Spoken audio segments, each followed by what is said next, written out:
KartoonKidzKlub.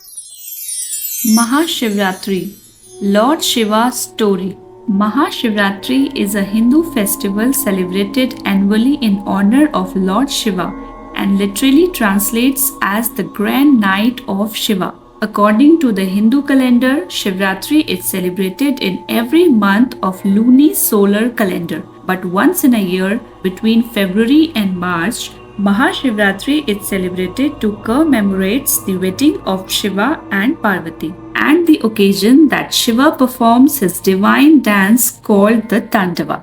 Lord Shiva's wife Devi Sati was the daughter of a great king and son of Lord Brahma, Prajapati Daksh. Sati, being an incarnation of Shakti, was destined to unite with Shiva and the welfare of the universe. However, King Daksh did not want his daughter Sati to marry Shiva, as he considered Shiva to be dirty, ascetic, unworthy of being a god or being married to his daughter from a noble family.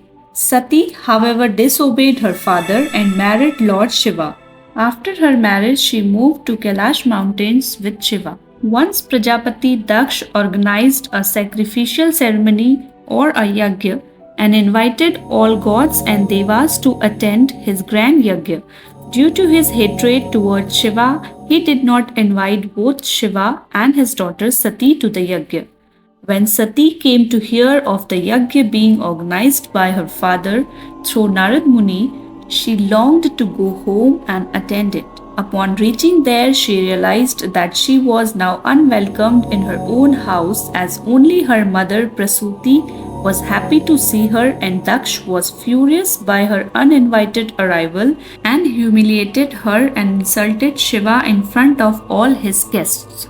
Wanting to break all ties with her father and uphold the honor of her husband, Sati immolated herself.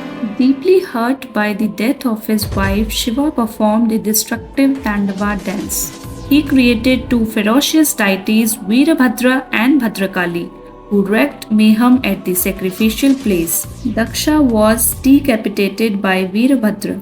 Nearly all those present were felled overnight. After the death of Sati, Shiva withdrew from society and engrossed himself in deep meditation. Taking advantage of the situation, the demon king Tarkasur secured a boon from Lord Brahma that he could only be killed by the son of Shiva.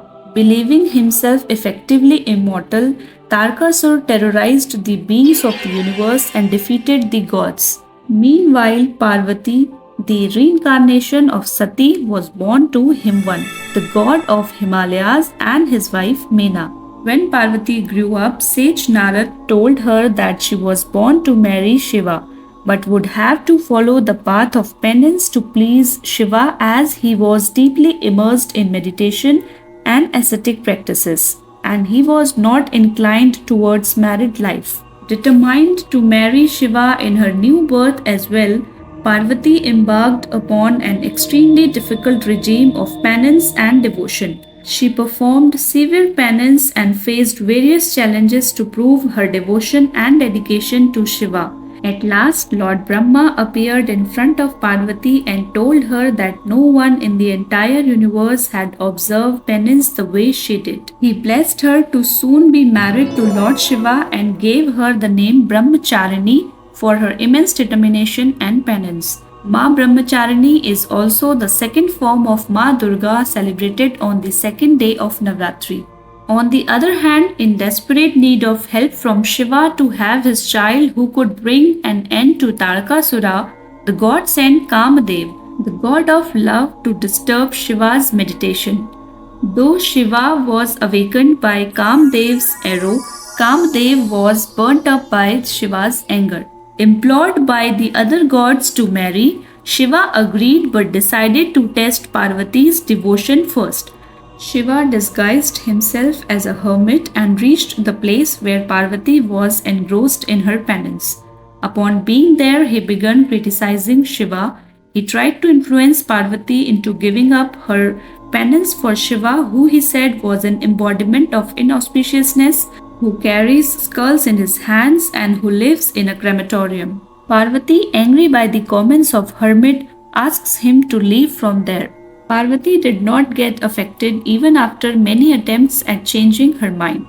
Her determination and devotion impressed Lord Shiva, and he appeared in his original form and granted her the boon of marrying her.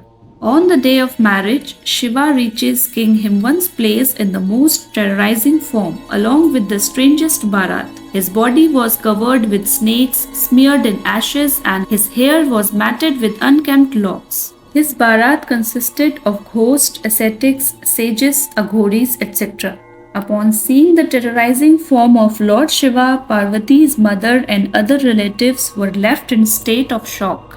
To avoid any embarrassment to her family or to her husband Shiva, Parvati transformed herself into a different form as well. In this form, she was golden, possessed 10 arms, and was called Chandraghanta. In this form, she prayed and persuaded Shiva to take the form of handsome prince and also turn his marriage procession nobler, so the people can see their gentler side and not be fearful of them. Shiva and Parvati got married in their beautiful divine forms, and the day of their marriage is celebrated as Maha Shivratri every year. Thank you. Bye bye. Like, share, subscribe.